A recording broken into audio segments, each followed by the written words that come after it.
नमस्कार, मानस मिश्रा वाली news nation में आप सभी का बहुत बहुत स्वागत करता हूं। खबर आ रही है, संभल हिंसा को लेकर के कोर्ट ने एक आदेश दिया है और ये कोर्ट का आदेश उत्तर प्रदेश के मुख्यमंत्री योगी आदित्यनाथ के खिलाफ कोर्ट से एक बड़ी साजिश और षड्यंत्र, मतलब कोर्ट के जरिए बड़ी साजिश और षड्यंत्र का पर्दाफाश है। क्योंकि एएसपी अनुज चौधरी, जिन्होंने संभल में किस प्रकार से मजबूती से दंगाइयों को उन्हीं के हिसाब से जवाब दिया था, 24 नवंबर को जिस प्रकार से हिंसा भड़की थी, 19 नवंबर पहले दिन जब हंगामा सर्वे हुआ था, याद करिएगा, जो सर्वे हुआ संभल में मस्जिद का, उस दौरान कोई हंगामा नहीं हुआ, लेकिन 24 नवंबर को हंगामा हुआ और उसके बाद पुलिस कर्मियों ने, एएसपी अनुज चौधरी ने उसको संभाला और भीड़ को रोका। लेकिन सबके बीच में अब पुलिस को कटघरे में खड़ी करने वाले लोग सामने आए हैं और हथियार बना है आलम का ठेला।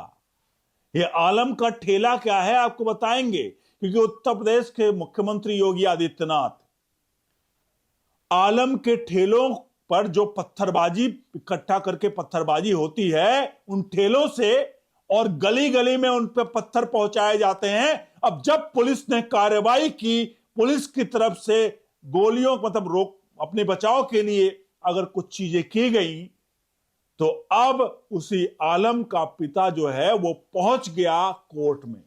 दिखाते हैं पूरी खबर।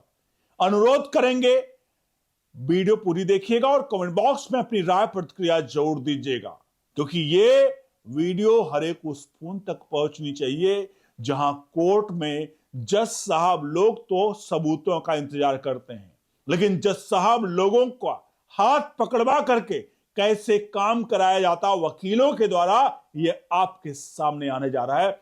इसलिए पूरी वीडियो देखिएगा और कमेंट बॉक्स में राय प्रतिक्रिया जरूर करिएगा। और मेरी आपसे हाथ जोड़कर विनती है, कम से कम इस सच्चाई को अपने हित मित्रों तक जरूर पहुंचाइए। अब आपको बताते हैं क्या है पूरा का पूरा मैटर। 19 नवंबर जो हिंसा भड़की, कोर्ट के ही आदेश का, ध्यान दीजिएगा, कोर्ट के ही आदेश का अनुपालन कराने के लिए यूपी पुलिस संभल में गई थी और सर्वे कराने का काम किया जा रहा था।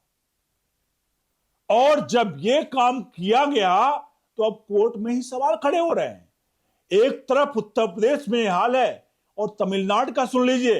तमिलनाडु में दीपम, एक पहाड़ी की चोटी पर आदेश दिया गया हाईकोर्ट का। हाईकोर्ट ने आदेश दिया कि पहाड़ की चोटी पर जाकर के आप दीपक प्रज्वलित करवाइए। तो तमिलनाडु की पुलिस, तमिलनाडु की सरकार क्या कहती है? कहती है कि हम नहीं करा पाएंगे क्योंकि यहां शांति व्यवस्था बिगड़ सकती है।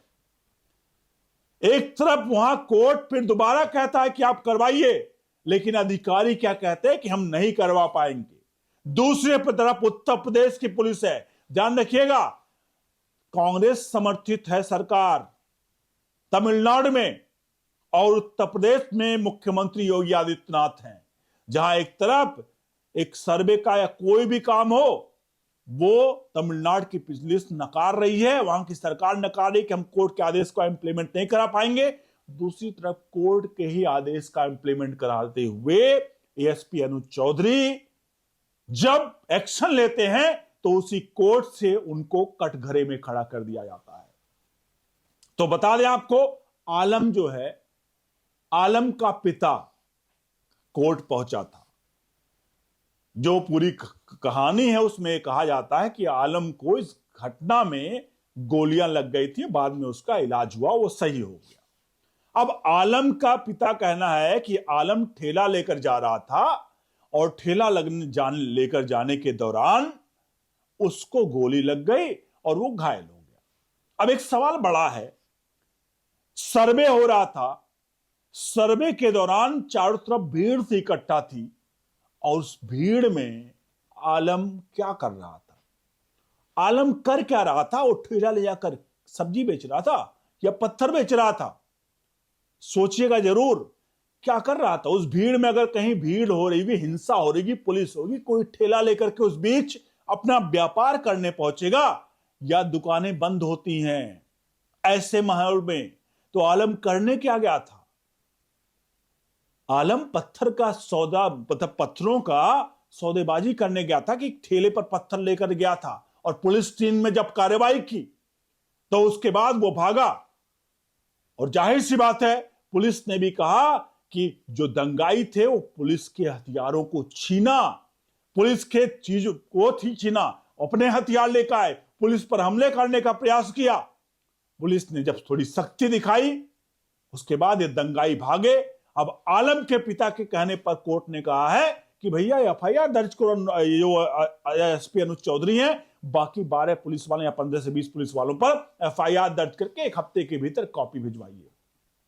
अब आप सभी से चाहते हैं इस पूरे प्रकरण पर कोर्ट का फैसला, क्योंकि कोर्ट में सबूत साक्ष्य सौंपे गए होंगे, कोर्ट के फैसले पर हम सवाल नहीं खड़े कर रहे हैं, लेकिन कोर्ट के ही फैसले का इंप्लीमेंट कराने पुलिस गई थी और पुलिस को सिला मिल रहा है कि आखिरकार अब आपके खिलाफ ही एफआईआर दर्ज होगी।